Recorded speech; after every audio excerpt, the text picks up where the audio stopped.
Page number 89 जो है वो कॉग्निटिव स्किल्स के बारे में है। जैसा कि हम जानते हैं, cognitive skills are all about to think, pay attention and process information, और साथ साथ चीज़ों को याद करने का जो है उसका इससे गहरा ताल्लुक़ है। इस पेज पे ऐसी एक्टिविटीज़ दी गई हैं जिनसे लेटर की शेप और लेटर के साउंड को रिकग्नाइज किया जा सके। Activity A is look at the train and circle the letter T। बच्चों से कहिए कि ट्रेन में जहाँ भी लेटर T लिखा है उसको सर्कल करें। इस तरह बच्चे लेटर शेप को पहचान जाएंगे।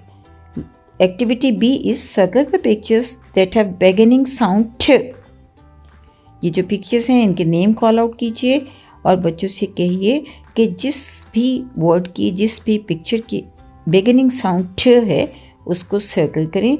जैसे कि ट्री को सर्कल करवाइए, और इसी तरह T की और भी पिक्चर्स को सर्कल करवाते हुए हमने पेज नंबर 89 को मुकम्मल कर लिया है।